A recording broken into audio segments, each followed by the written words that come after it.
Welcome to the deep dive. You've sent us your sources, and our mission, well, it's always the same. Cut through the noise, get you the key insights efficiently and hopefully engagingly. That's the plan.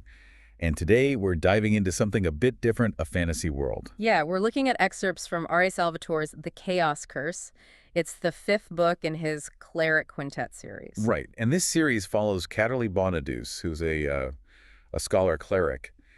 These excerpts really drop you into some serious action. They really do. I mean, you've got these intense personal conflicts, some pretty potent magic flying around. Definitely. And that classic good versus evil struggle, it's all centered around this place called the Edificant Library. Which sounds like more than just bookshelves, right? Oh, absolutely. It's central. It's the main library for the followers of Deneir, the god of wisdom and knowledge in this setting.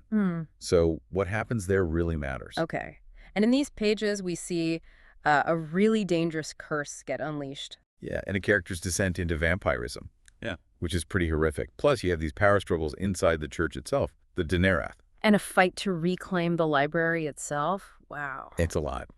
So our mission today really is to unpack these core conflicts, look at the big events in these excerpts, and figure out what they're telling us about the story and the characters' challenges. Okay, sounds good. So where should we kick things off? The library itself? I think we have to, the Edificant Library. Because even before, everything really hits the fan, there's this tension. You can feel something brewing. Yeah, Dean Thobicus, the head guy, he immediately seems off, like agitated and secretive. What's his deal? Well, there's that slip-up, right?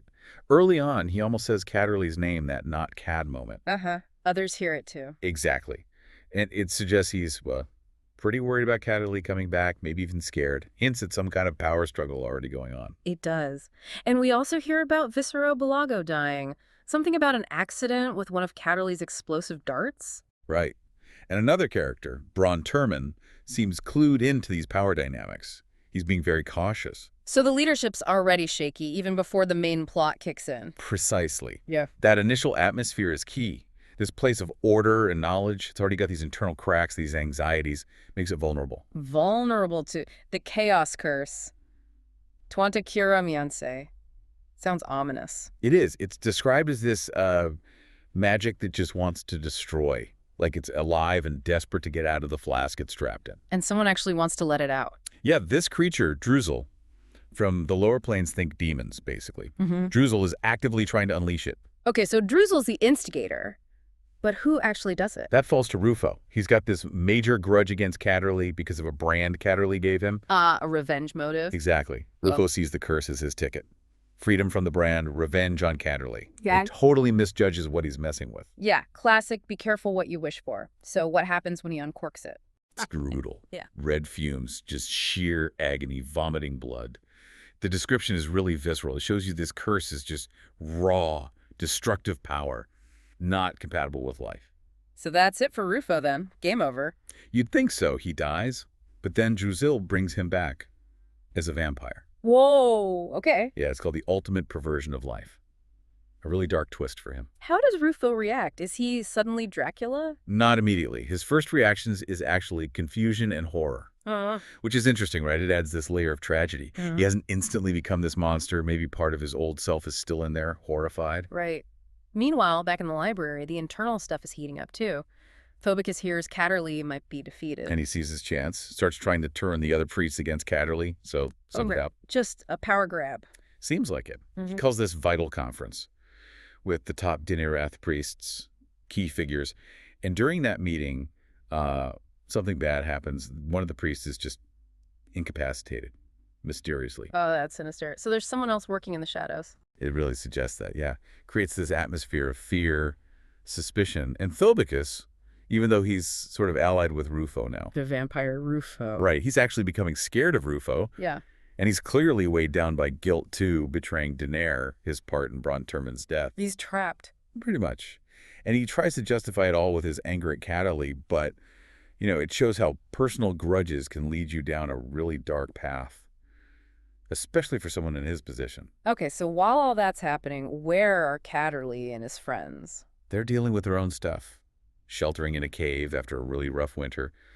Cadderly's struggling himself. How so? Well, he's conflicted about even going back to the library. And he's still weak from from previous ordeals. But we get that nice little moment with him and Danica, right? The shaving ritual with her daggers. Yeah, it's a small detail, but it says a lot about their bond, their trust. And despite everything, Cadderly makes it clear his duty to the Order of Deneir comes first. But getting back isn't easy for them either. No way.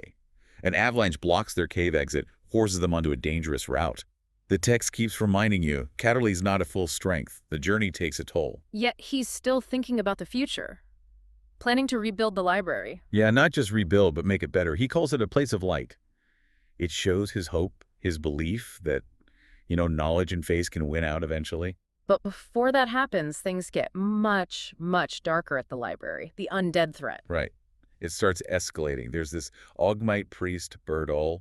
Ogma is another god of knowledge, so they're kind of aligned with Deneir. Okay. Berdol tries to prepare Rufo's body before they know he's not quite dead. Oh, no. Yeah, it ends badly for Berdol. Rufo's reanimated hand gets him, shows off Rufo's new vampire strength in a really gruesome way. And Rufo doesn't stop there. No.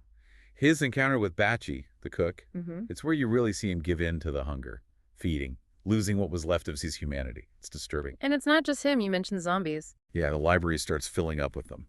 Former priests, even, controlled by another vampire named Hystra. The Guardians turned into monsters. Exactly.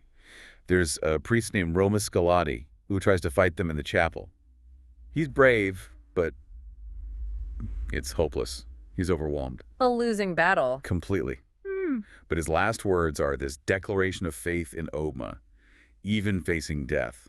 It's powerful. Okay, so the library's falling apart. What about Danica and Dorigen? Are they heading back into this mess? They are.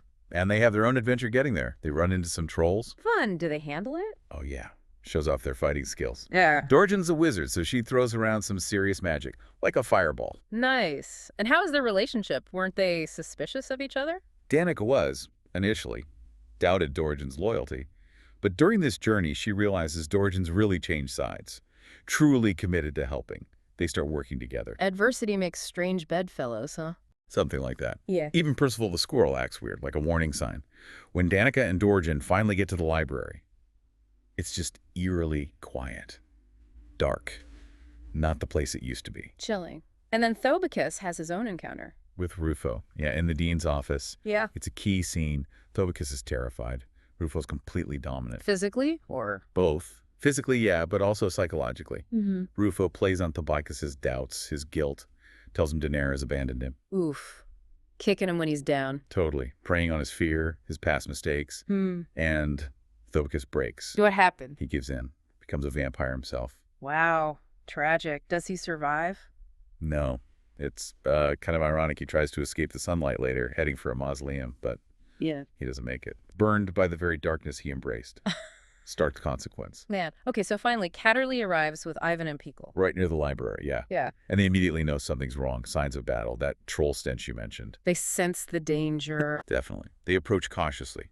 But for Cadderly, seeing the library like this, it hits him hard. He's determined to take it back. Which leads to the big confrontation. Exactly. All the pieces come together. Rufo captures Danica. Oh, no. Sure, okay. She's strong, resists internally. But yeah, she's captured.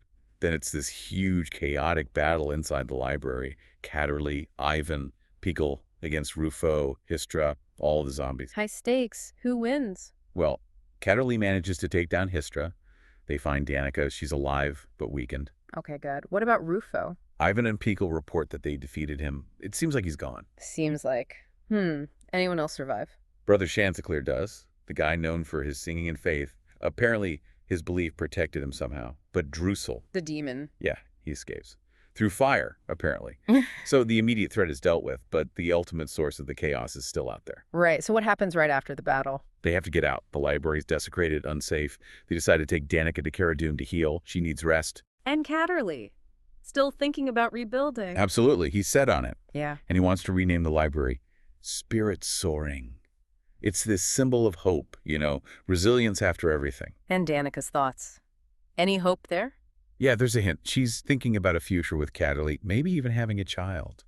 A little glimmer of light, the possibility of new beginnings. So, wrapping this up, This deep dive really shows the chaos, curse's brutal impact, and the corruption within the library itself. Thobicus's fall is a real cautionary tale. Definitely. Ambition, fear, it's potent stuff. We also saw Cadderly's journey, how hard it was for him, physically and mentally, fighting to get back, to save Danica. It's a mix of intense action and these internal struggles, isn't it? Good versus evil, but also personal battles. Exactly. And the cost is high for all of them. The future's still pretty uncertain. Which leaves us with something to think about, right? Yeah. A final thought for you, the listener.